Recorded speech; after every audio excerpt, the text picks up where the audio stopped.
அனைவருக்கும் வணக்கம். நான் நந்தி ரமேஷ் பேசுகிறேன். இந்த பதிவில் ஜோதிடத்தில் இருக்கக்கூடிய குட்டி குட்டி இன்ஃபர்மேஷன்ஸ் தான் நம்ம பார்த்துட்ருக்கோம். எனக்கு ரொம்ப நாட்களாக இருந்த ஒரு டவுட் இது. இத்தனை ஆயிரம் நட்சத்திரங்கள் வானத்தில் இருக்குது, ஆனால் 27 நட்சத்திரங்களை மட்டும் ஏன் நம்ம ஜோதிடத்தில் பயன்படுத்தணும் அப்படின்ட்டு எனக்கு நிறைய நாளாக இருந்த டவுட். அப்புறமா என்னுடைய ஜோதிட வகுப்பில் போகும்பொழுது என்னுடைய ஆச்சாரியார் எனக்கு இதை கிளியர் பண்ணார். ஸோ அந்த பதிவை தான் நான் உங்களுக்கு சொல்கிறேன். ஸோ இப்போது நம்ம ஒரு பூமியில் இருக்கணும் பொழுது நம்ம பூமியை ஒரு பர்டிகுலர் டிஸ்டன்ஸில் பிரிச்சிருப்பாங்க. அதுதான் ஈக்வட்டார்னு சொல்லுவாங்க. அதுக்கப்புறமா tropic of Cancer, tropic of Capricorn அப்படின்லாம் இருக்குது.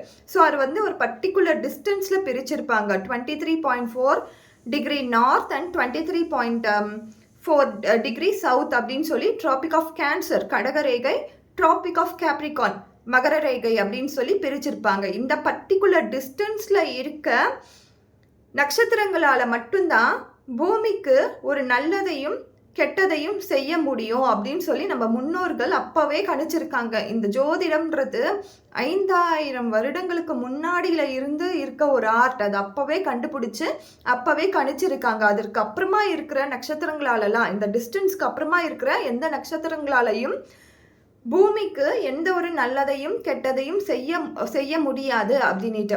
ஸோ இந்த 27 நட்சத்திரங்களை 9 பிளானட்ஸில் இருக்க எனர்ஜிஸோட அதை கனெக்ட் பண்ணியிருக்காங்க. ஸோ இந்த இதுவை நீங்கள் பார்த்தீங்கனாலே தெரியும்.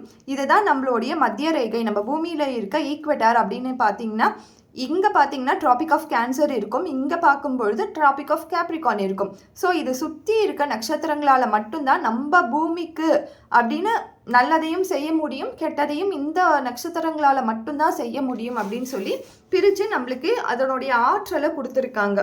ஸோ 9 பிளானட்ஸுமே இந்த 27 நட்சத்திரங்களில் ட்ராவல் ஆகிட்டு இருக்கும். ஸோ அந்த ட்ராவல் ஆகும் பொழுது இந்த பிளானட்ஸ் எப்படி வேலை செய்யுதுன்னா, அந்த நட்சத்திரங்களில் இருக்க எனர்ஜியை நம்மளுக்கு பூமியில் இருக்க மனிதர்களுக்கு கொடுக்கக்கூடிய ஒரு மீடியேட்டராக அங்கே வேலை செய்யுது.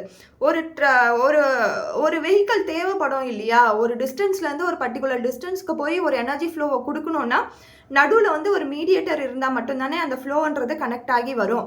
ஒரு பர்டிகுலர் நட்சத்திரத்தில் ஒரு பர்டிகுலர் பிளானட் போய் அங்கே ட்ராவல் ஆகுதுன்னா இந்த 2 எனர்ஜியும் கம்பைன் ஆகி தான் மனுஷனோட வாழ்க்கையில் அப்படின்ற அந்த ஃப்ளோ, அந்த ஃப்ரீக்வன்சி அப்படின்றது வருது, அந்த எனர்ஜின்றது வருது.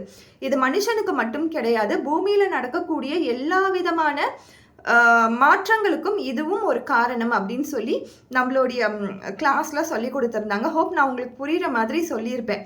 Thank you so much.